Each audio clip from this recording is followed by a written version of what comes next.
So you want to talk about today, there's only one person to blame, and that is yourself. So this can be a pretty slippery slope that we're going to head down. We're probably going to piss a lot of people off potentially, but it's true. And I guess I'll let you go ahead and kick it off because you're definitely pretty passionate about this. I think the thing about this topic that, offends people is that they're not willing to look inward to make changes. Now, there's been so many situations in our gym where people will blame literally everything else. Oh, I'm not losing weight because my knees hurt and I can't start walking. Or I can't lose weight because my husband is not supporting me in my weight loss journey. Or I can't exercise because I don't have the time for it. Now, the reason that I want to bring up that there's only one person to blame is yourself is because when you have a situation like that and you're blaming other people, you have absolutely no control over the situation.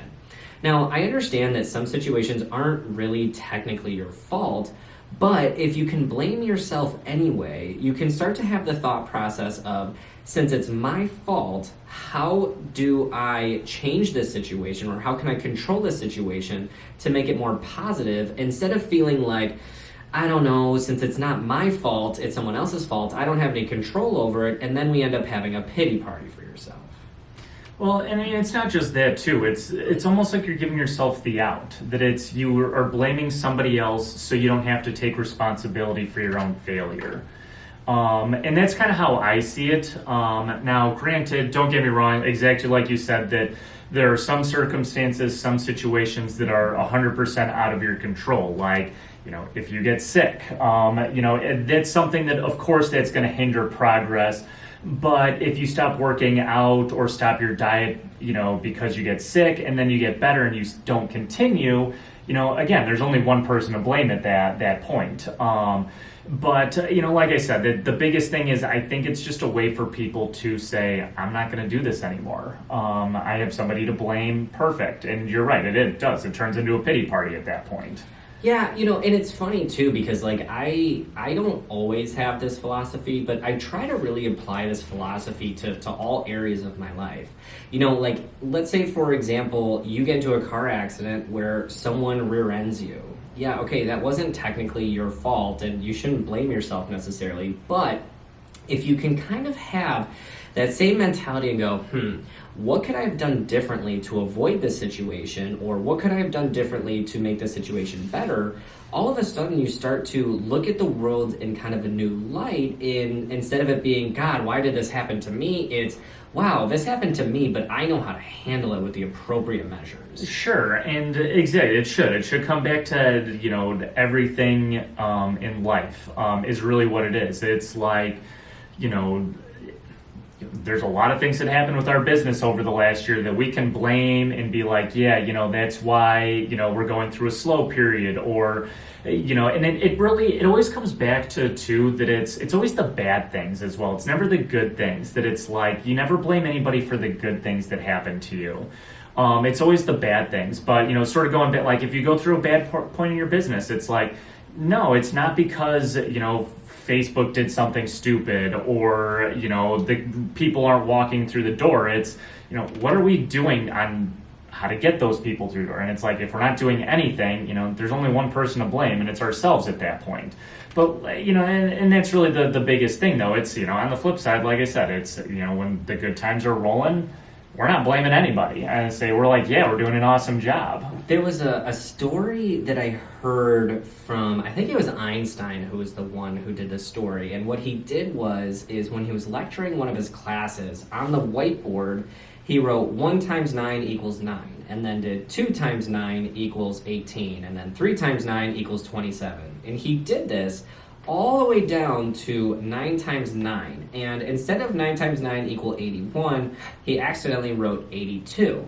And the reason that I kind of laugh at this story is because someone in the class goes, hey, Einstein, you messed up the last one on that thing. And everybody in the whole class laughed at him. Once the class kind of calmed down, he responded back. He goes, I was right about every single one of these answers except the last one. And for some reason, it was the only thing that you guys pointed out as something that was, noteworthy. Don't mind the fact that he got the other 8 answers right and no one congratulated him on that, but rather they focused on the one thing that was wrong. And it's like you sit there and go, it's like, wow, when you really think about your own life, it is. It's like these negative things cause you to hyper focus on them. No, 100%. And I say, it's one of those that, I think the saying is something like, you remember the bad times more than the good times, or I don't know, maybe I'm getting that wrong. I don't really know, but it is. It's, one of those that you could sit here and you go, think about the last week. You probably would remember all the bad things that happened versus all of the good things, which, I'm not quite sure why the brain works like that. And I say it's honestly probably because, we want to then avoid those bad things, something that caused you harm or hurt you. And it probably goes back to, some sort of evolutionary thing. It's a survival thing. Exactly. 100%. Like if a bad thing happened to you, your body goes, don't do that anymore. It might kill you. I mean, obviously, like in today's society, that's not going to be like quite the same, but back in the cavemen days, the only real negative things that would have happened is you just can't find food, shelter, or water. Mm-hmm. You know what I mean? Things that kind of come back to survival. And like one of the examples that I like to use is, let's say your boss fires you or yells at you. Okay, well, you could blame the boss for having a stick up their ass, but the reality is well, why are they yelling at you in the first place? It's probably your fault for either a lack of work ethic or maybe you're not producing what they want you to produce. I'm not going to sit here and say that it was right for the boss to be yelling at you, but at the same time, if you say to yourself, what could I have controlled better in the situation for that not to happen? Watch how your life changes. Exactly. And it's, we're on a lifelong journey of learning is really what it is. And it's, you don't know what you don't know. And it's really easy to say, but it's, at the end of the day, it's like if I have a new person walk in and I go, yeah, we're going to squat today.